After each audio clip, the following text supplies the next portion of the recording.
Okay, hi everyone, welcome to the MMT Tech Meetup. And today we're going to be talking about Svelte. So this meetup is for this month's September 2020. And we've got a good set of speakers after myself and talking about Svelte. So let's get started. So firstly, who am I? So I'm Ilesh Mistry. I'm a CMS specialist and a content MVP. And really, like, if you want to contact me, there's my contact details. You can just use a QR code. But I generally run these tech meetups for a company called MMT Digital. And MMT Digital, as they are proud sort of like hosts for this, really they help client build their digital products that transform business performance. So they really are, one of the ones that are looking to kind of push standards and boundaries, etc., and make sure they really perform well for their clients. So if you want to contact MMT Digital as well, there's a QR code for them. So as I mentioned, the MMT Tech Meetups, they're generally front-end driven topics. So, you know, like that's the focus area we try and go for. And then, you know, there's going to be many meetups coming in the coming months. So if you're interested in and want to talk at a future meetup or know someone who might be good, just contact me and then we can kind of pencil you in for future meetups. And just before we get started, I just wanted to kind of say, like, you know, please go ahead and add your questions into the chat. We are going to be recording the session, so we will be showing them later on. And if you can, it would be great if you could just use, like, especially if you're social media, if you can use some of the hashtag and tweeting and the handles that are there, that would be great. So today's agenda. It's going to be introduction to Svelte from myself. And then we got Tan talking about looking into the Svelte compiler. And then Markus after that to talk about how you built the Sapper blog and some must-have features. And then we've got Shriji after that talking about the JAMstack using Trello as a blog backend. Okay, so for myself, introduction to Svelte. So the idea here is that I want to kind of like, you know, just get people into Svelte and see how they can get started and show that as well. So if you've joined late, who am I? So my name's Ilesh Mistry. I'm a CMS specialist and a content MVP. You can kind of contact me using the QR code on the right. So the bits I'm going to be covering is a sort of like quick introduction about Svelte, how to get started, show you some of their examples, which are really cool and easy to kind of get going with. And I'll show you a quick demo of sourcing data from a headless CMS, which I think is sometimes an opportunity to bring data into an application. And then we'll look at some Svelte takeaways as well from that. So what is Svelte? So it's basically a JavaScript enhanced sort of like application development framework. It's similar to this component frameworks that you would normally use like React and Vue. One of the key things I find as well is like with Svelte is that you generally end up writing less code compared to the other frameworks. And I'm just going to flick over to an example of this. So the example component at the top shows you two text boxes, and what you're doing is a simple sort of like addition of that. So as soon as you type in some numbers in there, it will add those items up and show you the results. So we've got three sort of images, and hopefully they're coming okay on the screen share. But on the left-hand side, or basically you start off with React, and that's probably one of the popular frameworks out there. And you can see the number of lines of codes you probably would need to use. And if you go further across, you've got Vue.js. And that's a little bit sort of less as well. But as soon as you move over to Svelte, you see like that is like reducing the amount of code like massively. And you know, there is a blog post at the bottom of the slide there that talks more about this. But you can see that like if you're trying to pick up Svelte or like learn, it seems like a very easier option to kind of pick this up quite quickly and then start rolling with it. To go more on with Svelte, so it's basically a tool for building fast web applications. One of the key things is the fact that build time is what it really tries to kind of incorporate. So rather than actually building your application on, say, runtime, you tend to do it on build time, so it's before the application starts, and it's then prides itself with a no virtual DOM as well with it. The state management, there's not like it's not complex, and it's mainly based on being like truly reactive. And it's written by Rich Harris at the start, and then it's like massively open source, like it's open for like lots of contributors, and some of these guys are already going to be talking about this later as well. And it also powers an application framework called Sapper. So more information about this, because we've got 2 talks already on this later, so I'm sure the guys will kind of talk a little bit about that as well. So I guess I could talk about like how I got started with this. So Svelte is something that was quite new to me. It was mentioned by one of my colleagues, and I decided to have a look.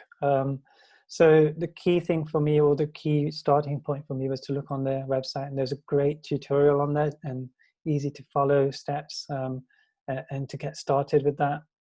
And then the other thing, which I'll show you in a bit as well, is that the website itself has examples area. And for me, like if I go to other websites, I don't tend to see this really. It's more like a code pen style format, so you can actually see examples with their results, and also tweak those examples to try things out. Another thing I've started to do as well is to go to the Discord chat room to ask questions as well, because they've got a great community out there, and I'd heavily recommend to do that. If you're looking to kind of like listen to further talks, there's the Svelte Summit on October 18th, so that's something to look out for. And I just feel like if you want to get started, it's worth like getting involved in meetups and events like this. It would really help. So for the Svelte example, so I'm just going to flick off the slide deck 1 second. And then the examples themselves, what we've got is like there's a lot of things that they show. And you can see here a simple example of just the hello world on there, but you can see how the word itself can be sort of like added into the prop here, and then added into there, and you can see and change things as well as you like. They've got elements here that show you how to kind of change images, and good old Rick Astley's there. And then we've got other ones as well. So for example, if I look at, say, nested components, you can see that then you can start bringing in other files of information. So what you can notice here is that the initial sort of file is, sort of extended with Svelte. But what you can see here is that I could go to the nested file here, Meetup. And you can see it's already coming up on the screen on the right-hand side, but the idea is it will bring it across on this side. And Svelte also does things where the styling is kind of in-house as well. So in that page, or in that sort of area that you're creating items on, so it keeps it very sort of like component-based as well. The other things that you could probably look at is, as you go along with these examples, there's a lot here that you can see that can help later on when you start like building complex functionality. But you get reactive elements in here. There's things about props, so you can kind of start changing things. And then there's also things where you can start like going into the if else containers and things. And then also, let's see if I can find the other one I was going to show. You've got things where you've got binding, so you can kind of like incorporate some elements in there. And also you've got things where you can do like, normal things that you would normally expect on a form, but be able to kind of do it quite quickly and see those things on there. I think as well, there's also the each block and then the model. So let's go and find some of those.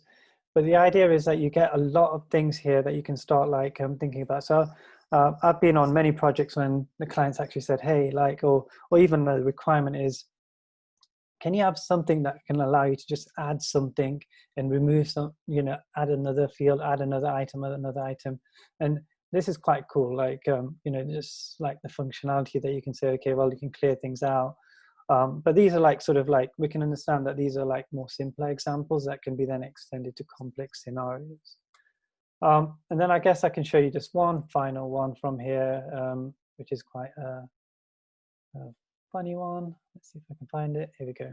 So everybody loves cats, right? So here we go. Hello and goodbye. But basically, like you can see that you can do a lot of stuff here, and this is more to do with actually the body manipulation side of things. But you can see what it's capable of as well. Okay, so I'm going to flick back to the slides.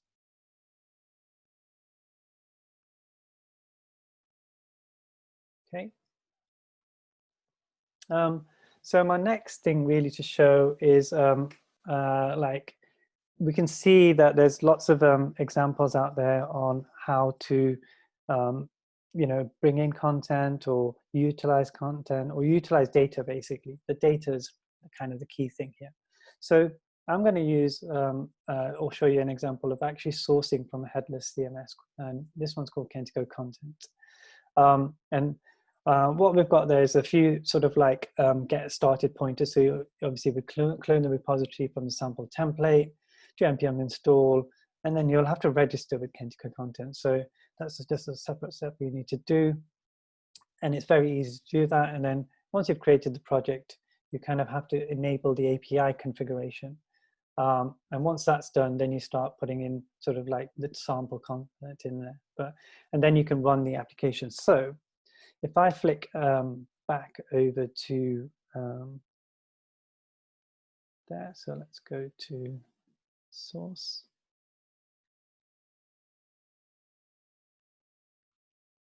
And I'll bring up also content, so just reload that. So this is Kentico Content, and within here, you'll see lots of things here, but it's basically just a headless CMS, and it's got items in there.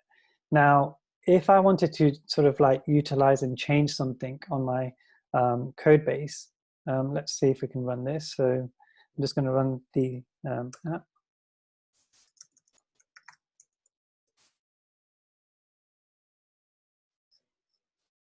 So in this case, we need to do npm run build. And then I'm just going to run the actual Sapper application. Once I've done that, I'm just going to reload my page. And this is basically just a very simple site that's been created. But in particular, what we've done is we've, on the offer section, we've brought in the headless CMS data from the CMS Kentico Content and populated these items in here. So just to quickly show you this, so for example, a starter for avocado and mango salsa. If I go into here, you can see that that's probably, that's the actual one that it is.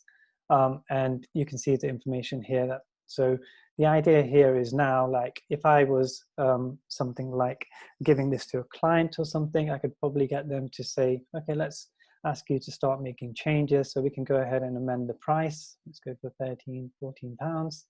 And let's say we've got peppers in here as well. I'm just going to publish this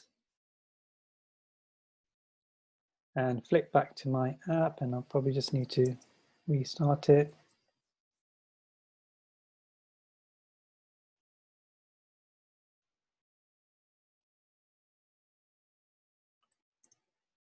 So get that back running and reload the page, and may need to do another reload, sorry. But you can see here that that's now amended to $14 with the information there. So what I'm really trying to show you here is that you can still create a small application that can be fed in from a headless CMS, and it allows that sort of content items of it can be driven elsewhere, and it doesn't have to be sort of like, and if you imagine like what is actually returned in the end from this headless CMS, it's basically a JSON file. So if you imagine consuming that, so if we go back to the code, I can show you that quickly, is that's where we're sort of getting the actual JSON file. Once we've got that, then we end up adding some styling to the page itself. And then it's a simple sort of like each statement to kind of go through the categories and the items and display them in the actual format that we want it to be displayed. So hopefully you can see that you know, it's very simple to kind of get used to using Svelte. It's one of the ways that you can kind of incorporate a headless CMS into it, but in the end it's data. So whether that's a headless CMS or something else like a JSON file that can just be coming in from somewhere else as well. Okay, just going to flick back to the presentation. Okay, so that was kind of the main bit I wanted to kind of show. And here are some Svelte takeaways. So for me, one of the biggest things I'm hoping that if you do take away anything from this is, you know, you end up writing less code. And imagine that can save like performance on sort of like when you're building the code before and before runtime. It will hopefully make the application load faster as well on first load. I feel that the community is, you know, driving this a lot as well, so it's really good. I showed earlier how easy it is to kind of build your own sort of small Sapper app, and it's easy to learn. And I feel that if anything, you know, if you've got any questions, then please, you know, join the Discord chat room as well. And then I guess like a final point is to show that obviously, you know, you can use data from anything. And I just showed you an example of how to bring this across from a headless CMS. Okay, so that's it from me. If you've got any questions, just pop them on the group chat. And I've got a little sort of thing on the right just to make sure that if anybody wants to register with Kentico Content, there's a 90 days free trial as well. And they can use that link to there. So I'll just wait for like a minute or so to see if there's any questions coming in, or you can unmute yourselves as well.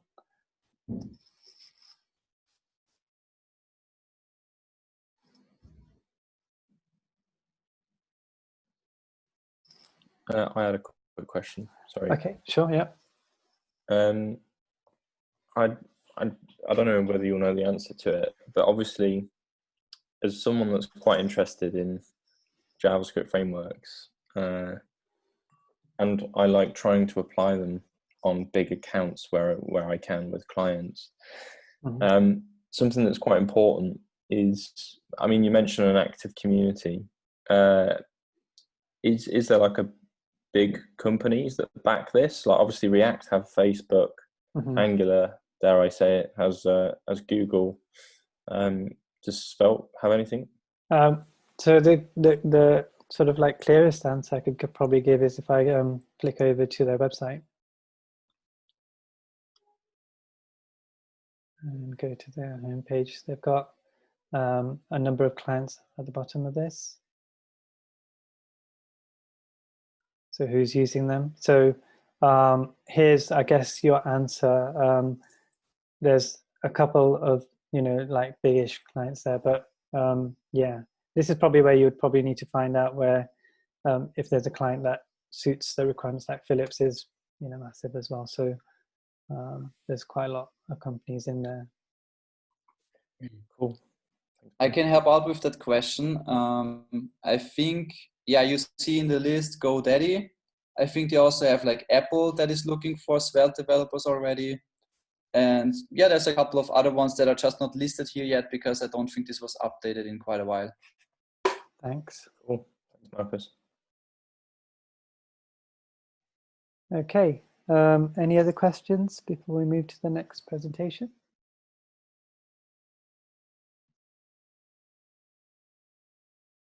Okay. So I guess, and by all means, we can always ask questions later on as well.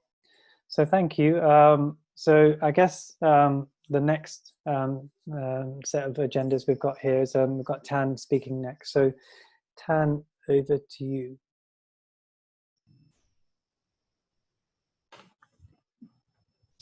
Okay, thank you, Ilesh. Is my audio okay? Yep, seems good. Okay, I guess everyone can see my screen as well. Yep.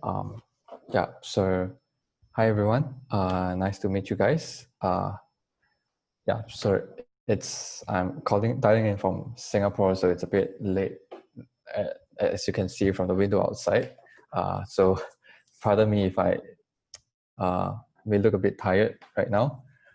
So anyways, it's been a pleasure to be speaking in this meetup. So today I'll be talking about looking into the Svelte compiler. So yeah, so this is me. I'm Li Hau. So Tan is my family name and Li Hau is my given name. So you can call me Li Hau or Tan. I think it's okay. But this is my Twitter handle at Li Hau Tan. You can follow me on Twitter. I share things about like Svelte and React and CSS, like anything front-end related, right? So a bit about myself. I'm a front-end engineer at Shopee Singapore. So Shopee is it's an e-commerce based in Southeast Asia. But a bit of myself, actually grew up in a small town in Penang, Malaysia. So, and another thing about myself is that I'm one of the maintainers of Svelte. So today we'll be covering about Svelte compiler, but as Ilesh has shared with you guys earlier on how Svelte works, right? Like how do you use Svelte, and probably what I'm going to do here is quickly do another recap. Yeah, so usually you start with having a button, having an element on the screen. So a Svelte component starts with a file that ends with a .svelte extension, and the code itself looks like HTML, right? So here you have a HTML element, and you can have a script tag where you can include JavaScript. So here I declare a variable called count. I can use the variable inside the template via a curly brackets, and I have so I can have a count over here, and now you can see 0 on the screen. I can add event listeners over like this. So now when I click on it, I can increment the count. So I can style it. So I can add a style tag and put styles inside. What's cool about this is that whatever styles inside here is being scoped within this component itself. So it'll be just a button that is written within this file, this component file that is styled as read and font size of 2 EM. Yeah. And one thing that is very different from other frameworks that you don't see that often is that we have this thing called a reactive declaration, which means that when you say double equals to count times 2 with a $colon sign over here, it means that the value of double is always 2 times of count. So when I increment the count, you can see that the value of double is always 2 times of it. The next thing is, so now we've seen how we can write a Svelte component.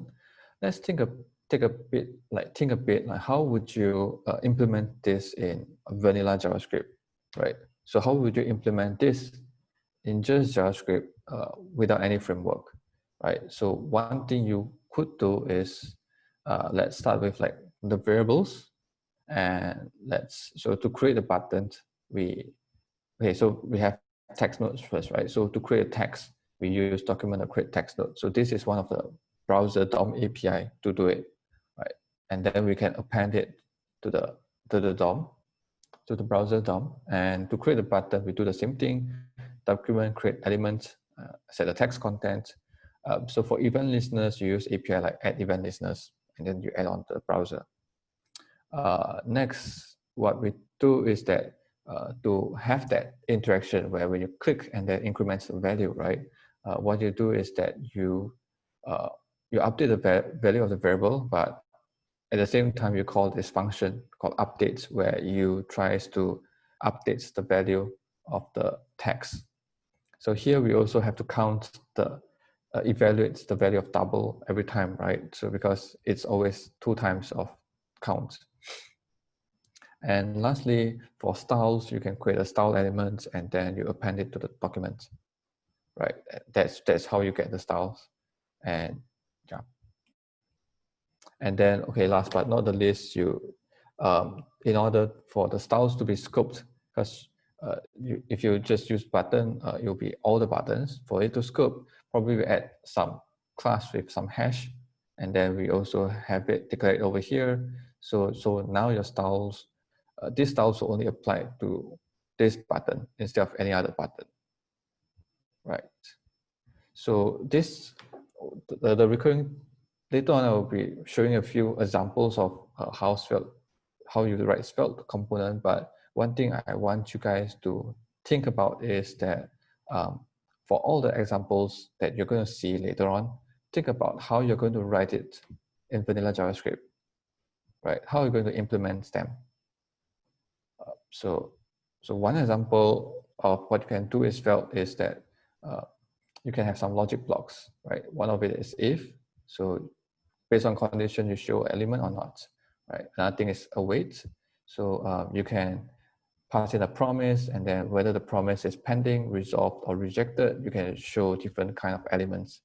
And another thing is each, where you can look through an array and then repeat your elements for each item, right?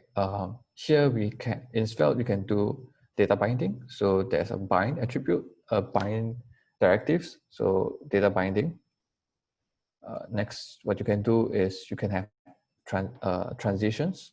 So you can have in animations and like different transitions in and out. Lastly, also you can have like components in Svelte, right? So in Svelte, we use like templates and slots that's more aligned to the browser custom elements API. So now we are going to cover about Svelte's compiler. So so when I show you just now like how you write a Svelte component, right? And also show you that how you write JavaScript without a framework. That's actually because, sorry, I think I should go back a bit. Is that if you take a look at here, when you look at the code that is being generated, it's pretty much just similar, I would say. Okay, like you can see here, there's some sort of similarities between like the code that you just written in vanilla versus the code that's been generated out from Svelte. So Svelte is a compiler that compiles your code into JavaScript code, and it tries to generate as optimized as possible.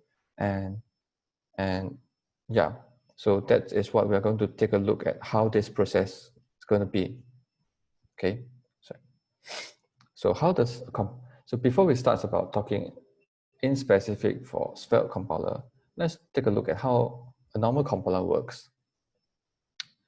So in a compiler, usually when you write code, it will try to scan through the code character by character and then break it down into things called tokens. So one token is like one segment of code. With tokens, it will arrange it in a tree-like data structure. So this is what we call a AST, abstract syntax tree. So this is a tree structure. So the compiler will then analyze this tree structure using like say depth search or graph, like those tree traversal algorithm to analyze it and process it and transform it. Say for example, we transform from the left to the right, and then from the final transform AST, we try to generate a code out of it. So this will be the final generated code. So this whole process is like a typical how a compiler will work, right? You start from parsing the code into AST, and then you analyze it, you optimize the AST, you transform the AST, and finally you generate a code out of the AST. And this is what Svelte compiler does as well. So this is roughly the process. So the first part is that we parse the code. So we read we read the code from the Svelte component file, and then we parse it, and then we create a component. So the code that I shown here is like loosely copied out from the Svelte source code. But in this step, what happens is that we're going to track references and dependencies, which I'll cover it later on. And then over here, the next step is we start to generate code. So there's two different kind of targets that you can compile for Svelte. One is like you generate for SSR, and one is for the client side, right? So here, after you generate, then we output it into like a file where you can consume by a build tool, or you can just write it out to a file system. So let's talk about the first step, parsing Svelte's code.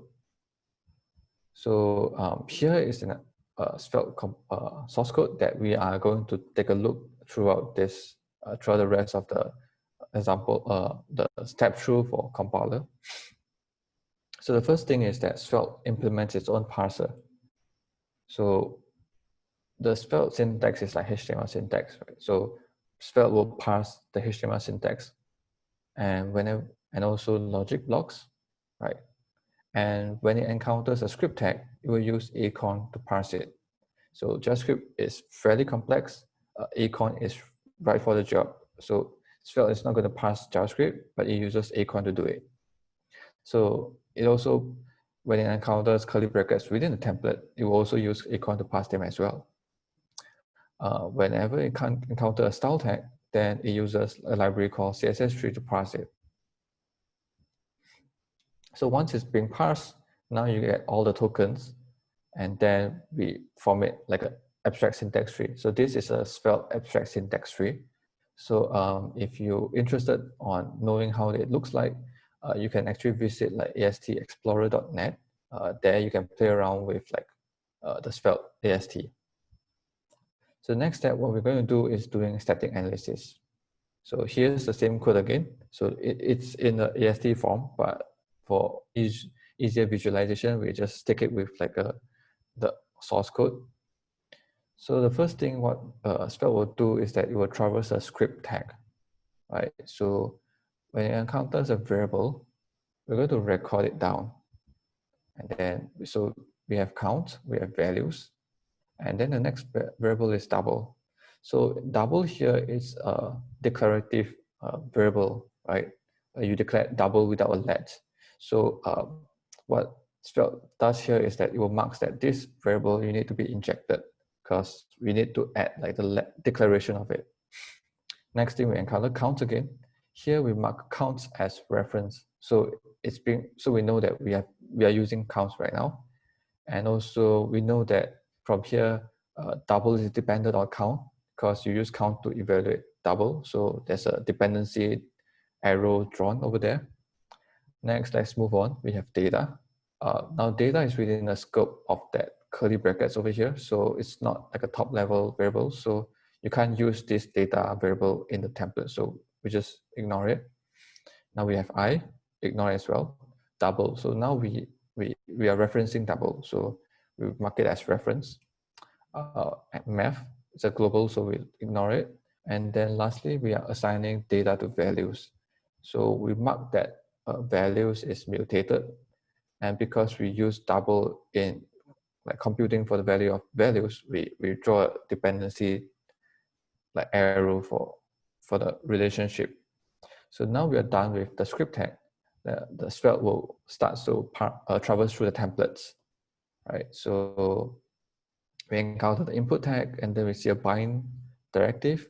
So over here, we see we are binding the value of count, right? So we are saying that count is being referenced in the templates, and it's also being mutated. And then we follow on, we move to the each block. Here we see that values. So in each of the logic blocks, we have created a new scope, because here the each block is declaring a variable called value, and value can be only used within the each block, right? So to represent that, we draw another box, represent that scope, right? So here in each blocks, what we have is that the each block has a dependency of value, right? It depends on the value of the values, and then it creates a new variable called value. And at the same time, we mark the values as reference. And let's move into the inside of the content of each block. We encounter like the div element tag and then the class. And then here we are referencing the value of value. So we mark it as reference, encounter it again, so mark it again, and then we are done.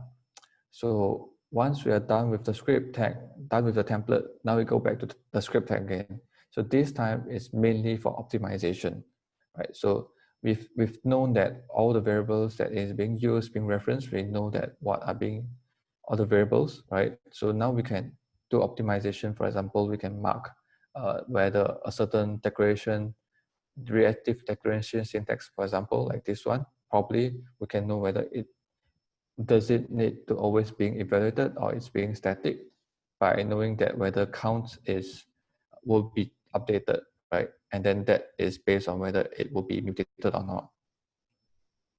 not. So next thing, after we've done all the optimization check, next thing we do is that we will traverse through the style. So we're going to go through each and every one of the selectors, and then we are going to, for each of the selectors that matches elements within the template, we're going to add a Svelte hash class to it. So this is for us to say scope the CSS within the component, right? So we are done with this static analysis. So let's move on to the next step where we try to generate an output code from what we have analyzed. So in the rendering step, we have two different targets. One is for the DOM and one is for SSR. So let's first look at the DOM first. So here is the code again. So a typical DOM output looks like this. We have three parts. The first part is fragment, which returns an object, which is like a recipe. So each of this method is how we create, mount, update, and destroy elements for this component. Then next we have instance. Over here, we'll talk about it later. And then lastly, we have app, the class, the component class, right? So to string all this together, you see like there's the init function that takes in instance, create fragment, and that's how all these three parts being string together.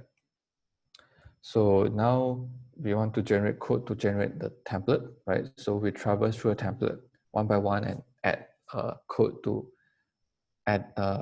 insert them. So the first element we see is the input tag. So in this create method, we create we add a statement to create this input element. And then in the mount method, we create like we add a statement to insert it to the target, right? And when we want to unmount, we have to remember to remove it, right? Next thing we look at is the binding. So to bind a value of an input, we need to add event listeners, right? To listen where the value change, and then we update the variable. So over here, we add like a new variable called input handler. So here is that, first thing is that, firstly, when we insert the DOM, we first set the value as the value of count, right? And then we listen to input change on the input. And so it returns a remove event listeners function. So we need to remove it when we are mounting the component. Next is that whenever the value of the count has changed, we need to update the value of inputs, right? So this will be added in the update method. Next, we move on to the each logic block. So we add another function that looks similar to create fragment. So this function will be focusing on creating elements within one each item, right? So you have shifting. So and also we have another function called get each context. So this will take in the variables and return.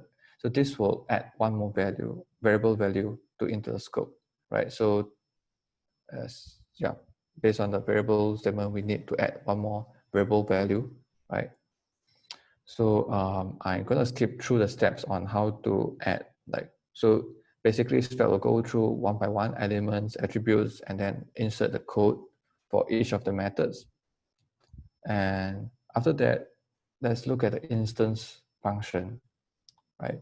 So what happens is that for most of the code, we will go and copy it verbatim inside the instance function. But for reactive declaration, they'll be copied and pasted into this function called self::update, right? And then for each of the statements, we are going to, based on what is being dependent. So for example, the first one is double is depending on count. So we're going to check whether count has changed before we update it. So how does it know? Again, if we pull out the dependency from this variable list, and then we know that what variables depending on it, right? So of course we have to add the input handler that we just injected previously. And then lastly, we need to return. So instance will return a list of variables that are being used inside a template. So how does it know again? We look through variables that is being referenced in the template. So finally, to make the whole reactivity works is that for all of the assignment statements, we're going to add like the invalidate state met function call right after them. So we're going to add it here, here, and here, right? So this is for the DOM. And now let's take a look at how we generate code for SSR. So here's our code again. For SSR, it's much simpler. It generates a code, something that looks like this.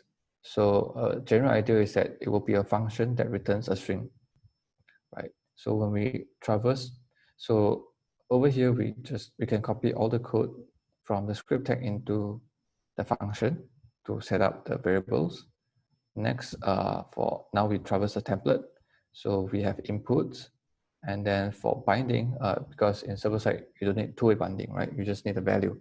So here we add the value, and then this will be like a template literal, and then expression of count. And then let's move on to each. So each will be like a function that will, like a map function. So it takes in the values, the array, and then it takes in a function that is like the item. And then here again, we're going to fast forward where we generate the strings to generate this div template, right? So this will be just for the SSR output. So the last step would be output all this as part of JS and CSS, right? So it will return, so the Svelte API will return an object that has JS and CSS, and both of them will have the output code as well as a source map so that you can refer it back. So usually you don't really need to care about this. If you're using Webpack, for example, then this will be consumed by your Svelte loader. And if you're using Rollup, this will be consumed by a Rollup plugin, Rollup plugin, right? So your bundler will consume this and then will pass it to the bundler. So in summary, a Svelte compiler comprises of these four steps: parsing the Svelte code, doing static analysis, and then the rendering step, generating a code, one for whether you, depending on whether you are generating for DOM or SSR, and then output them as JS and CSS. And that's all from me. So once again, I'm at Li Hau Tan, if any, on Twitter. So if you have any questions, definitely you can feel free to ask me now. But of course, if you want to chat more about this, you can always look out for me from Twitter. Yeah. Okay, do we have any questions for Li Hau?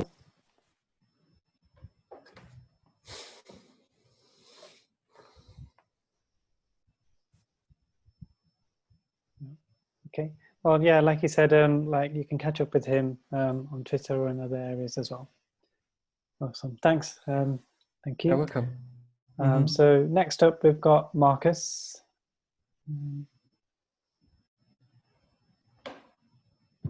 Hey. Should I share the screen? Yes, please. Okay. So wait a second. Welcome to my talk about how I built a Sapper blog with all the must-have features. I decided to do this talk because on the web, when I was building my own website and blog, I was not able to find any in detail blog built with Sapper. So most of the templates or boilerplates that were available only solved like one kind of problem, or had one feature. So the agenda for today is, first I'm gonna explain something about me and what my background is. Then we're gonna have an introduction to why I even chose Sapper and not one of the other static site generators that are out there. I'm gonna explain which features are essential for a blog. I'm gonna show you how to even start a Sapper project, because there's already quite a lot of boilerplates out there that basically help you not doing everything from scratch. And last but not least, I'm going to explain the features that I still plan to add to the website, and also features that are unfortunately currently blocked by development issues. Yeah, so first about me, I'm a web developer with around 4 years of experience. I worked with Angular, React, Vue, React Native, and now finally Svelte.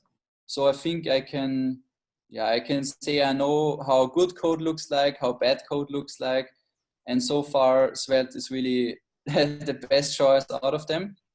I'm about to become a freelancer beginning of the next year. And since I thought, okay, I have to be available on the internet also for potential clients, why not also start blogging about programming? Because now I think I got enough experience. I have a lot of things to say. So you can find on my website, markushatvan.com, you can find articles about programming and lifestyle related topics. And I was lucky enough that some of my articles also were published already on Free Code Camp, Hacker Noon, Codeburst, and also in some publications of Medium. And I first discovered Svelte at the beginning of 2020, and it really was love at first sight, because I also, like other people probably, I went through the Svelte tutorial on the website, and it just made so much sense and was so much simpler than other solutions or other JavaScript frameworks out there. And really all of the concepts were easy to understand. And yeah, that's kind of why I decided that I wanted to have something built with Svelte. Here you can see a word cloud of different static site generator solutions that are out there. On the website StaticGen, you can find, I think there's around 100 solutions or more. So this is only a small sub-selection. And I could have gone for like a big project like Gatsby, Next, Nux, something like that. But in the end, I decided to take Sapper. So why did I choose Sapper and not something else? First of all, like I said before, I wanted to have a project based on Svelte in production. And since Svelte has an easy syntax and it's high performance and has a small bundle size, it was like the perfect candidate to build something on top of it. And also to increase the developer experience, it's awesome to have built-in accessibility checks and also unused CSS detection. And I mean, you could start a website with Svelte, with pure Svelte, but Sapper is awesome because it has all of these optimizations that you need out of the box. And that includes, for example, code splitting. You have offline support with a service worker. You can build, you have differential bundling. So you would build a bundle for modern browsers and one for older browsers. That is all done for you. You can just profit from it. And it's server rendered views with client-side hydration. And it also has link prefetching, which makes navigations faster between pages. And if you want to know more about why I didn't choose Gatsby or the other solutions, I kind of put down my thought process behind it on a blog post on my website. And one thing that I think is important to know is that Sapper is not yet major version 1 or higher. So, it's like I think 0.28 something at the moment, but it's already super stable and reliable, and I don't have many issues. You will see some of them at the end of the talk, but most of it is just working super nicely and performant. But I personally think that the core team should think about bumping major version 1 to major version 1, because it's also showing the intent, and it's showing potential interested developers that, okay, it's definitely production ready. But I also understand that the core team wants to keep it below version 1 to keep the flexibility with changing around the API.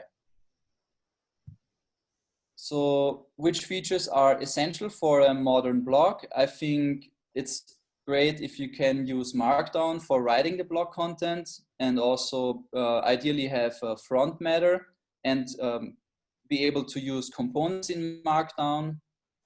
I think it's super important to have optimized and lazy loaded images, because if they're small size and if they're lazy loaded, you don't put so much pressure on the user to have a lot of download capacity.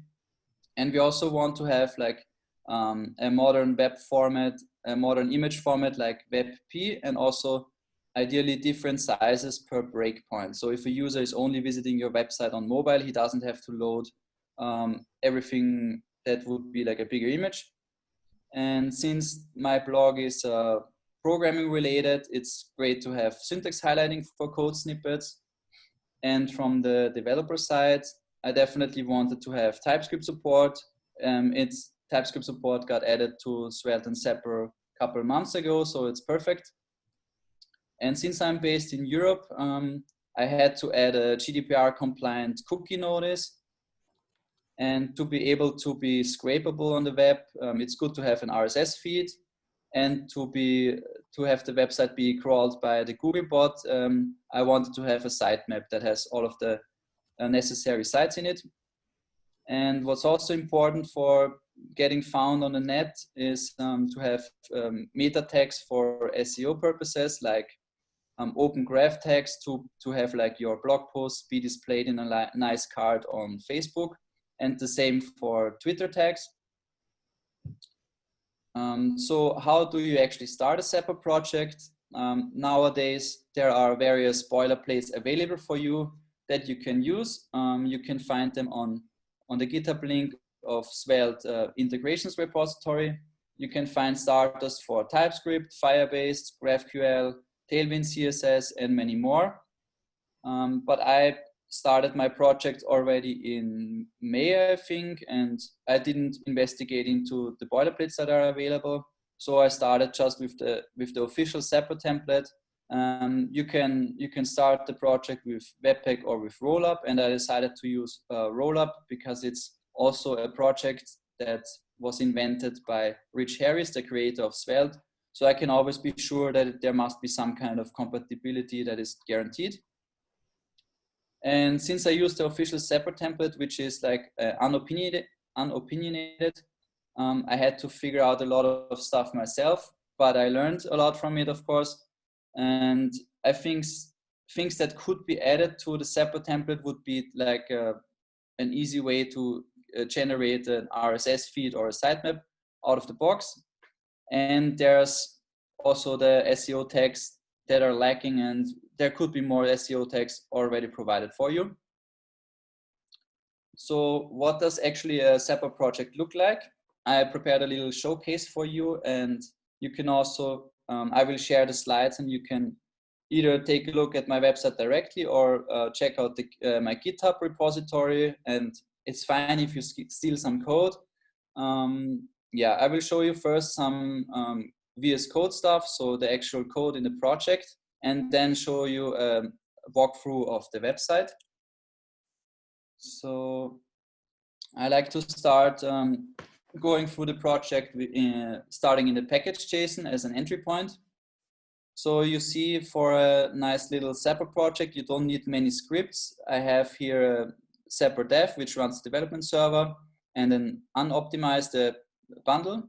And usually I run just yarn dev, and which gives me in parallel starting the server and also validating with Svelte check. and also linting the whole code for potential errors. And I also have a production script that is building it with the legacy flag, which is responsible for having like a modern browser output and a legacy browser output. And you can also export, like with Sapper export, which basically you can use if your website is really like static and you don't have many dynamic things going on. And so before we said it would be great to have Markdown files that support components and also front matter. So this is not a simple Markdown file, but it's like an SVX. This is coming from the Svelte library called MDSVX. So yeah, we can profit here from front matter, like you can see here, and to have like optimized images and lazy loaded images, I'm using Svelte image. It's also a great library and works right out of the box. You just give it the source and it's doing most work for you. I also said that it would be great to have some TypeScript support. This is a file that I mostly typed, like most of the stuff is covered here. And you see here we have an external interface that gets imported. And you can also see if I change string here to a number, we would get the IDE error squiggle lines, and it's telling you that it shouldn't be a number but a string. The next thing that I also needed, unfortunately, is the GDPR compliant cookie notice. This is basically all the logic that I needed to support that. So the cookie notice is already automatically not displayed when the user has do not track enabled. And we just run Google Analytics, the actual component, when the user didn't opt out and when the user explicitly gave consent to it. And the Google Analytics script itself is quite simple. So what we need to be GDPR compliant is to anonymize the IP and to set the cookie flags to be same site none and secure true. And on mount, it's simply creating the script and running the page hit to get to collect the page view. And then on every page navigation change, you would collect another page hit. Yeah, about the RSS feed. So this is kind of based on an example of Rich Harris himself. He posted it on Stack Overflow and I kind of had to adapt it a bit, but it works fine. I didn't have any issues so far. And then there's also the sitemap, which I had to modify quite a bit because it's also generating the site URLs for categories, so blog post categories and blog post tags, and then also mapping over it and rendering it to the page, to a file. And last but not least, I had to do a lot of work to get all of the, like you can see here, all of the open graph tags and all of the Twitter card tags working. So yeah, you can, if you need something like that, you can also copy it from my project. And what's important here, for example, is that I had to initialize the script basically, and it's setting the content, the text content here dynamically based on which page it's visiting. And so now for a bit of a showcase of the actual project here. So this is like the root page of my project, and I'm gonna show you like the network tab and the amount of requests and just how small the actual size is. So you can see, oh, this is a cookie notice. You can see here it's only doing 22 requests, and we're only loading a total of 160 KB for the whole website. So let's say we compare it to a WordPress project. The WordPress project is typically loading around, it's doing around 90 requests and definitely probably loading around 1 megabyte of data. So that's a big improvement. And I could even save like a couple more requests here because there's 3 individual requests for Google Fonts alone. So yeah, it's really nice and optimized. And I'm gonna show you the link prefetching. So if you hover over here, let's say we want to go to the About page.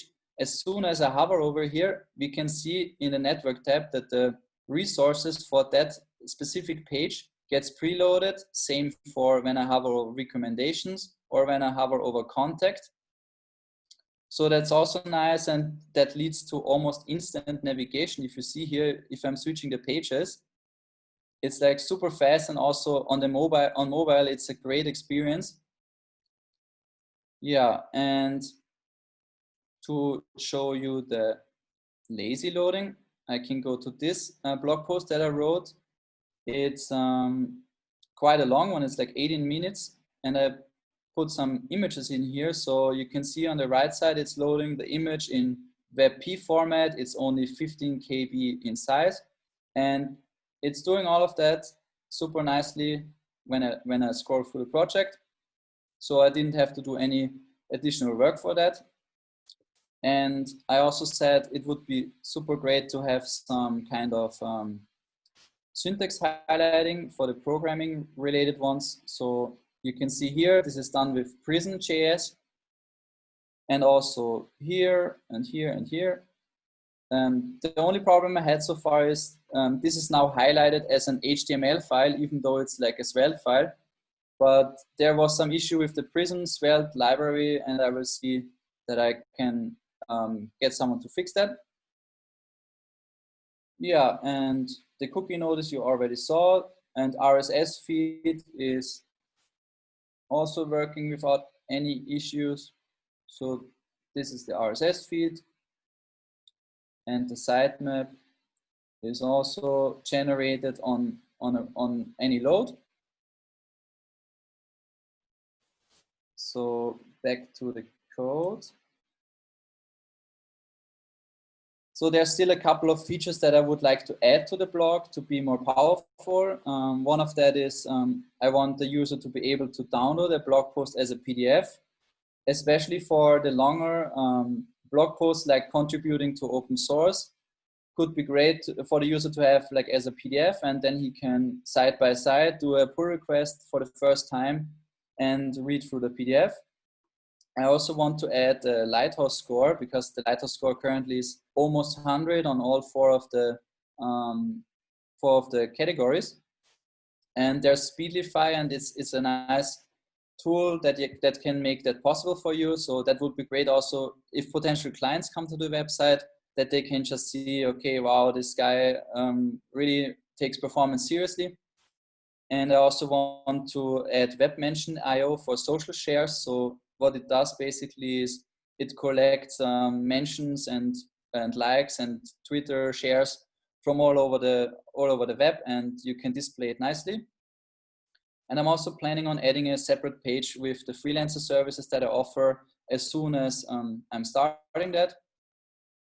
Unfortunately, like I said, there's also a couple of features that I cannot implement yet because they're blocked. So it would be great for these longer blog posts to have a table of contents, so you can just click it and jump to the respective headings. But currently, anchor links are a bit of a problem because they only go back to the root page, and you would like jump from to another page. But there's an open issue for it, and I think the guys are working on it. Unfortunately, also Svelte image currently only supports a hard-coded file path. So you cannot do like an each loop and then loop over the image source, but you have to find a way of putting the hard-coded file name in there. But I'm sure this will also be solved in a short amount of time. And I also had issues with implementing content security policy nonces for the script and style tags. And there's a couple more issues open. But I think there's there's a release coming on Sapper that fixes a couple of these issues. It's just not released yet. And I decided to comment out for now the service worker, because it was just greedily downloading the whole static folder. And I don't want the user to have to download like 20 megabytes just on the first page visit. And you never know, maybe he doesn't even go to all of these pages. So I commented out for now, and I will maybe wait either for a custom solution by the Sapper team or add a workbox. In case you liked my talk, I also had another talk a while ago. It was about boosting your web development efficiency. I presented it at Angular Vienna, but it's actually not really specific to Angular, so I'm sure you can also profit from it. And on the bottom here, you can find the recording itself and also the slides. And it would be great to connect with some of you, and I gave you here the link to my website, email, Twitter, or LinkedIn as opportunity. And if you have any questions, just ask away. And thank you for your attention.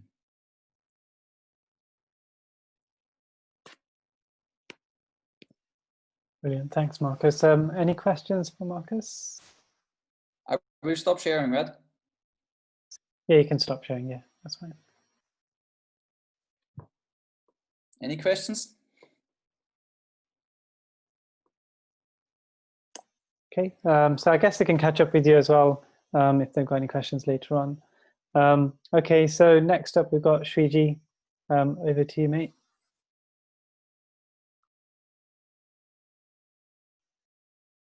I think you're on mute though.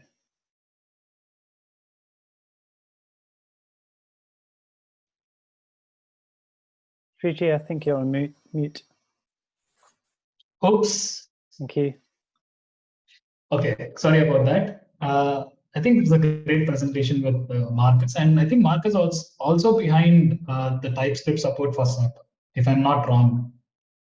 And compiler was little, I think, overwhelming for all the audience.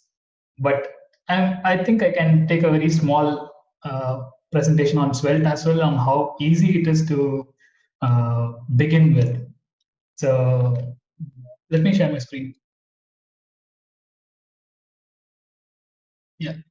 So the very first thing people can easily identify is the examples here. See, in Angular having an example like this, or React having an example like this, and that makes the beginners migrate very fast to the platform, or at least start using Svelte. And one of the things about Svelte is that this is very close to HTML, and you just see similar. You would see the similarities of HTML with Svelte. And very neat thing is that this thing compiles into a very tiny JavaScript. Whether I think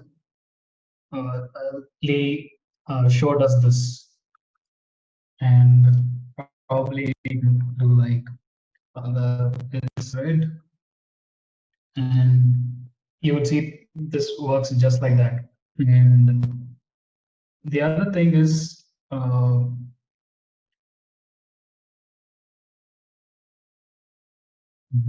props. Oh yes. So these are props, just like how anyone would use in React, passing some sort of variables or some sort of something that is dynamic on your web page to another component. Probably this could have a different style or different sort of elements or something. It can compute something and it can put it to the DOM. So this is one of the most used features of Svelte as well. And the other thing is how it is. So I think oftentimes some of them would be allergic to async and wait. This block could be confusing for the beginners, but once they get used to it, it's much easier. But one thing is that Svelte provides something called await blocks. It could help you resolve the promises. It's waiting. Okay, it has failed to generate already. Let's generate again. Okay, here we go. So it awaits for the, it resolves the promise and gives you the right data. So this is one of the very good features available in Svelte for beginners to start with. All right. So my talk is about, I think we have some chat. Okay.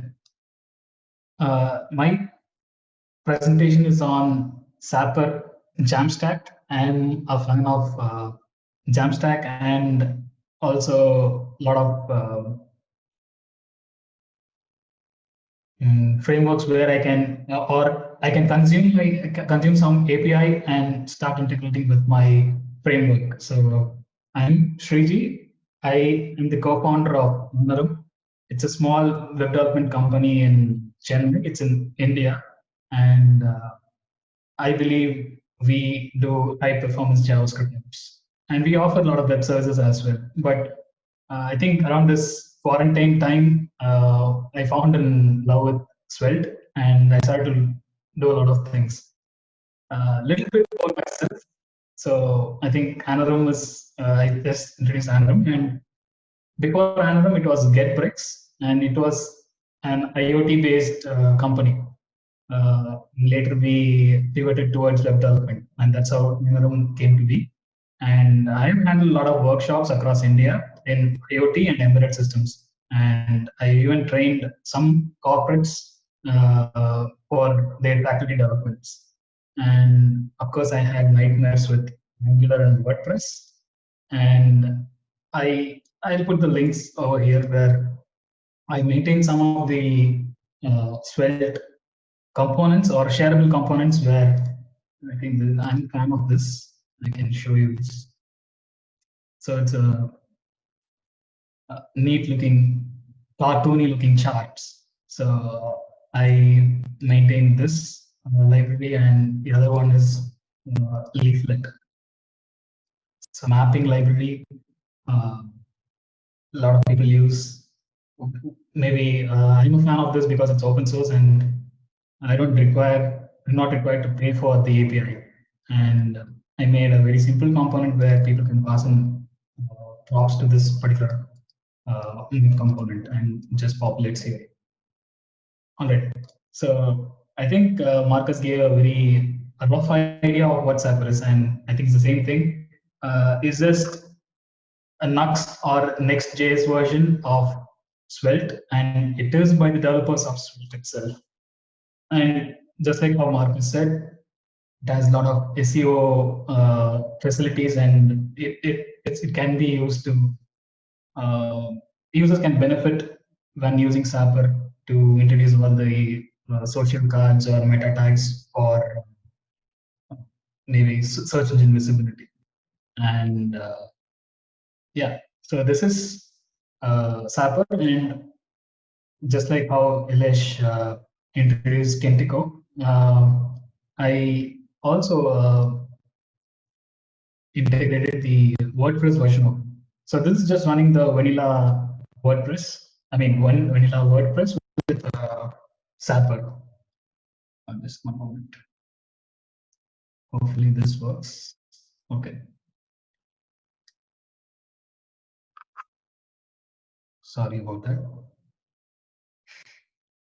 So this is just the base version of WordPress that comes with 2020 theme, I think. But problem with WordPress is that it loads a lot of core PHP modules to even load this page, and it takes a lot of time. And definitely you would save a lot of time when you would use something like Sapper.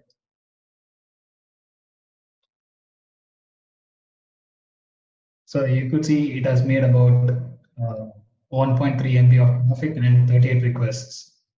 And we could definitely easily compare this with our Sapper version. Yes, it comes with a prefetch. I'll just show you in the code what prefetch is. So we refresh the page. So the resources is just about 300 KB. And so here we have a post. So all these posts are populated from the WordPress instance. Okay, so the idea was to make something beautiful with Trello. And I got this one morning, I woke up and I thought, okay, let's make something very different and then it struck me to use Trello. So if people are familiar with GL, then they know what Trello is. Okay, so I'll just show you a very quick demo of what I'm about to do, or at least what I did.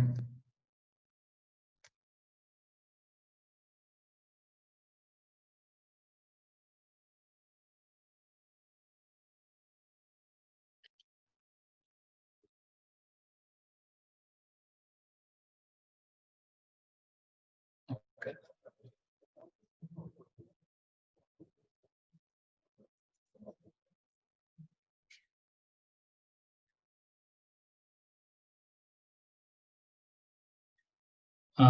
So this is the, when you install Sapper, you are greeted with this page, and you can start editing, or you can have fun with it. And something that I'm going to concentrate is posts. And using Trello as a blog backend, where you can probably draft your notes or whatever you want to write and then publish using this posts. So if I drag it up here and refresh, it's going to be right here. And it has some description, so I can probably change it to yo, and you could see this is actually fetching from the Trello API. So I can also drag in other things probably once I've drafted, once I'm about to post. So you should be able to see all the posts here. And I can also rearrange them. Yes, so this works. So this is something that I built. So very first thing, what you see when you open a Sapper project is you wouldn't be seeing posts, but you will be seeing blog and all these things. And at first it may confuse you, but you don't have to be confused. So very simple thing is that all your posts from a blog or a root in a blog, and the posts are going to populate all the posts. So it may look weird that it has an underscore because this is hidden JavaScript, or that is not going to be exposed to the client side. So for example, if I go to blog, is blog, okay.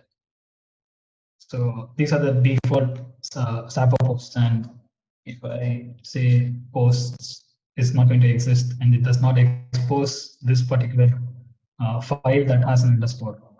And similar to that is index.svelte is responsible for populating all the posts, and slug.svelte is, I'll come to more on slug later because there are some tricks that you can do.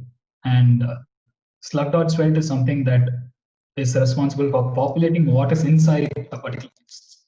So you can go to WhatsApp and you can see this one is coming from posts. So there is what is Sapper, and there is a slug called what is Sapper. So that's what you see here. And this is the description that's over here, the HTML. So interesting thing about this, these are my API keys. Probably Ilesh could hide this in post editing. So you could see the symbol of and essentially this is your backend. The post.js is essentially going to talk to your backend. Could be anything, and these things would not be exposed. And what I'm just doing is just fetching the card, and I'll definitely leave the details of how to obtain your keys and getting your board IDs and all these things in a blog post. And also I'll leave this slide link so you guys can use it. So yeah, so I'm just doing a normal fetch request and I'm just getting the data, and this is how my data is going to look actually.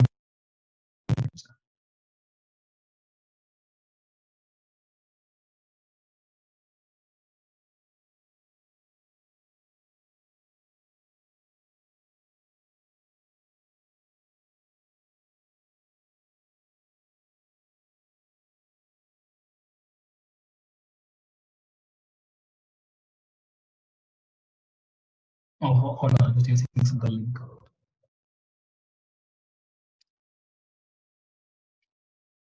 So this weird way to interact with the API with Trello, their documentation is good, but I think it could be more straightforward.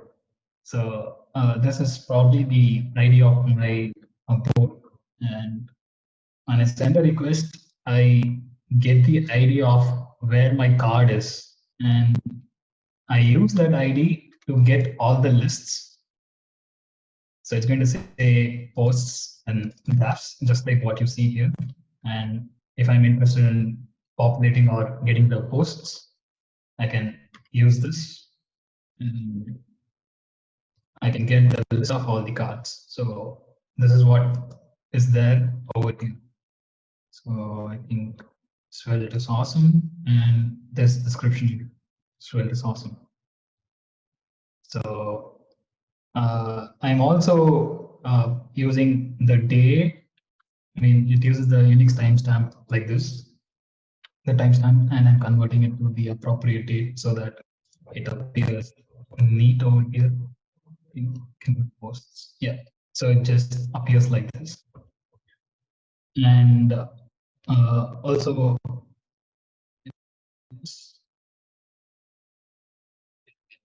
so it just has a structure like this: title, slug, and description. So similarly, I'm having title, slug, and description.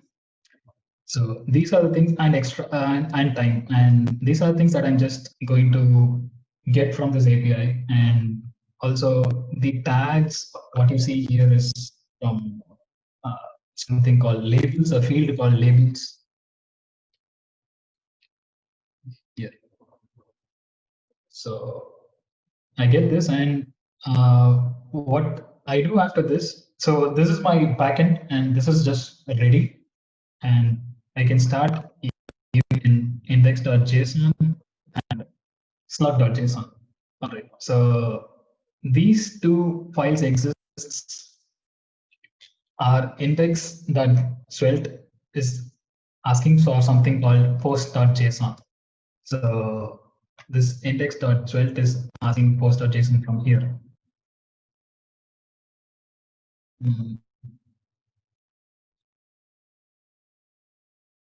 So just like how the default Sapper, and I haven't modified much of the default Sapper template or the boilerplate. It's just the same, but with just extra slug and title and artworks. And each also exports a JSON. It's going to be requested like this, params.slug.json. So since we have two JSON endpoints, we could actually see it like this.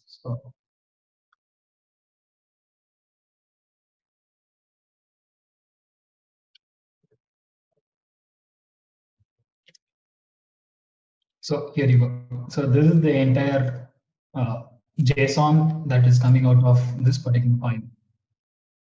So you see all these things. And similar to this, you also have over here. So the slug.json is going to be registered over here. So this one. So this I can make use of the data that I can use over here.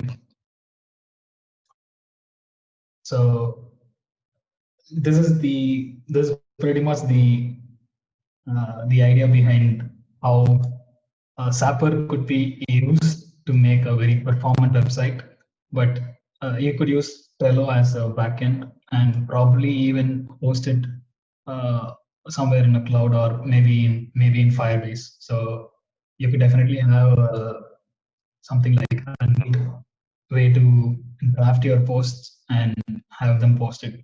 So this was the idea behind Trello as a blog backend.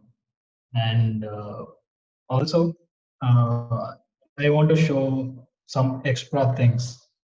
So one thing that may be very important for people who use Sapper is the magic of Slug. So let me close this project.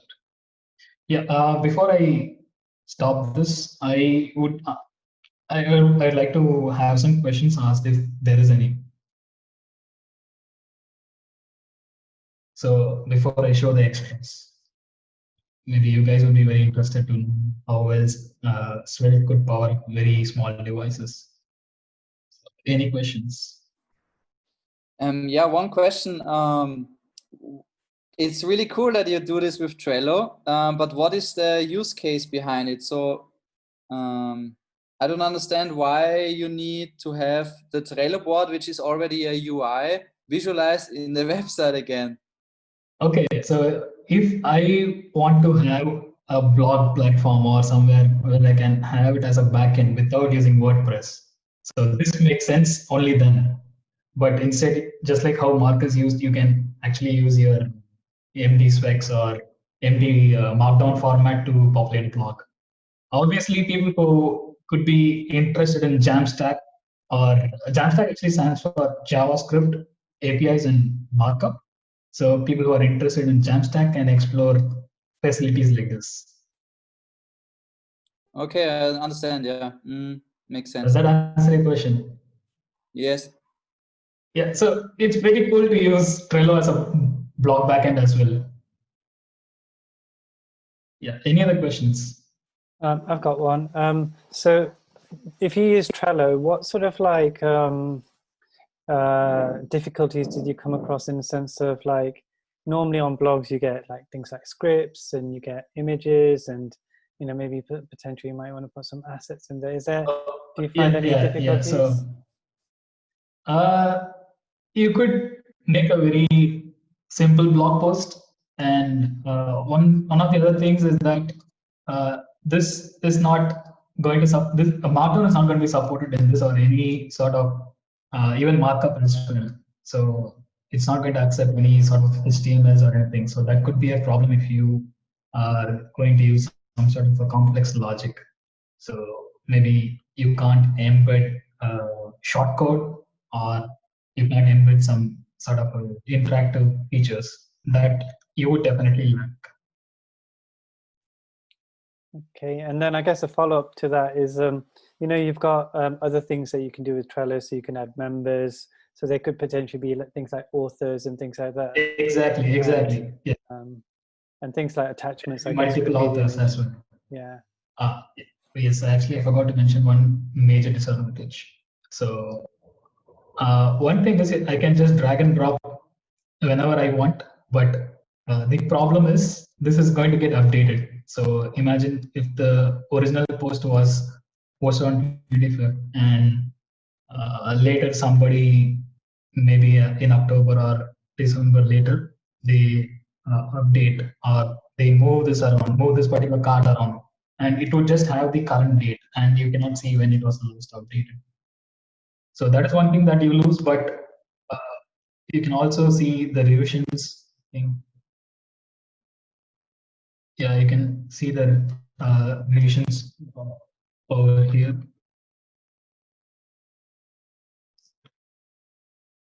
Yeah, so you can see what is the activity or who has done the activity, but you can't avoid this being updated. So that is one other disadvantage. So it is very important for blogs. And obviously I tried having a cover image, it does work, but also this one uploads a very high quality unsplash image. So that is not going to be working out for high performance app. So you can't handle that on the fly. So that is one disadvantage of Trello being a backend. So any more questions? Okay, so this might be interesting for you, and we all know Svelte outputs vanilla JavaScript that is going to be very tiny.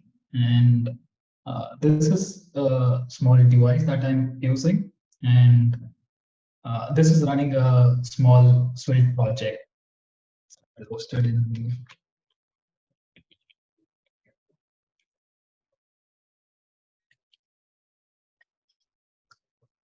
Yeah, So, so this is the small device. It is actually hooked up to my.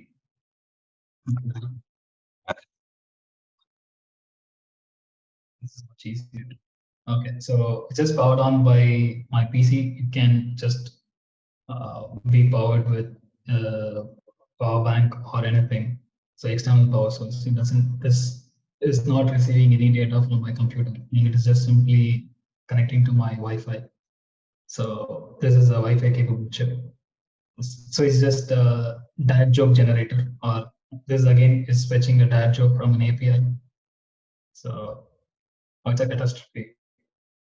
So this particular bundled app is running within this particular memory, and this has about 4 MB of storage and 80 kilobytes of RAM, and it can't do much. But definitely, when it comes to the part where you want to integrate in your smaller devices or embedded systems, your Svelte would really help a lot. So you could make a complex JavaScript application with Svelte, but if you were going to use Angular or React, your bundle size would be very big, and definitely that is not going to be helpful. So this is one thing, and also you can run your Svelte or a Sapper server on your Raspberry Pi. So this is one more thing. And also getting back to the roots, I forgot to show a small demo.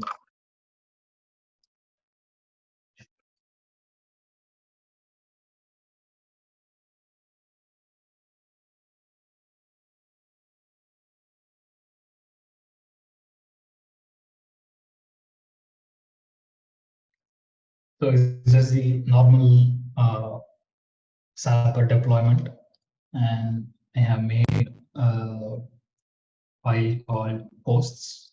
So if I go here, I get nothing. It's just the index page of posts, and you could see there is a spread operator as a folder name itself, and that helps you capture all the rules. So for example, if I say hello world, so this is sorry, it's coming from here, posts. And for example, I can say this is going to be a category, and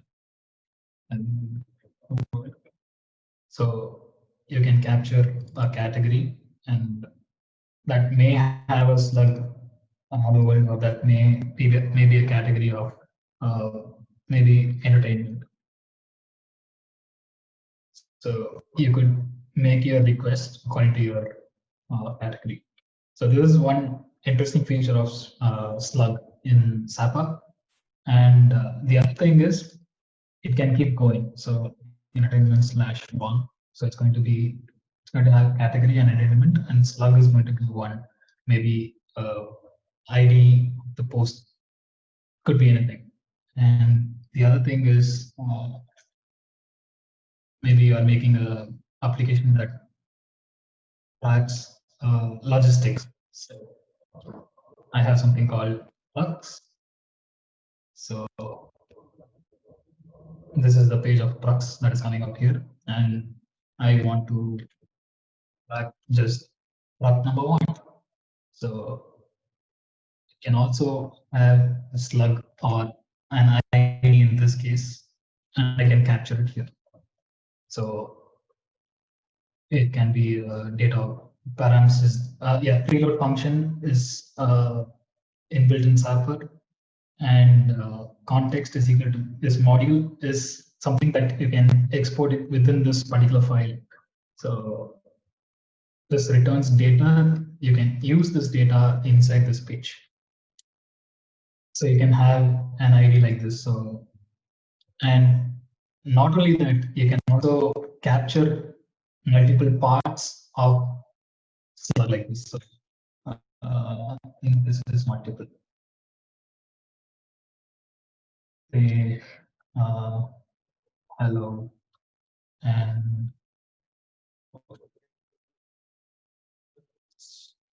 So this page contains data of hello, over here, and greetings. So it catches something called slug, and it also catches something called category. So this is one of the use of Sapper. So also I would call it a magic of slug.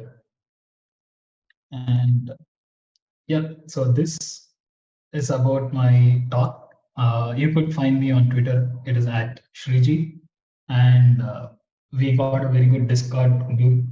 I often hang out there, and I'm active over there. And I'd like to get some connects in LinkedIn and follows and Twitter as well. So this concludes my talk. And yeah, so I'm sorry to conclude this soon, but any other questions?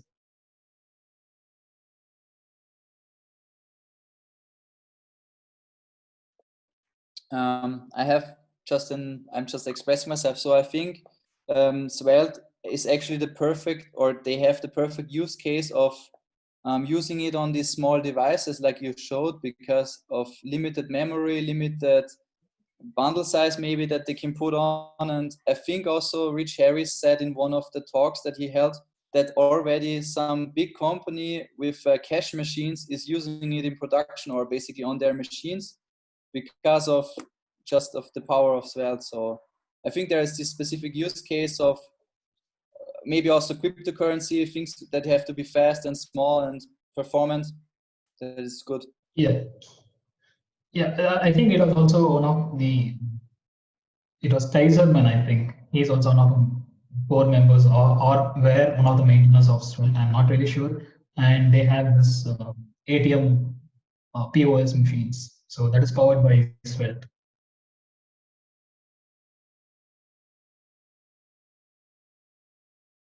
So, yes, any other questions?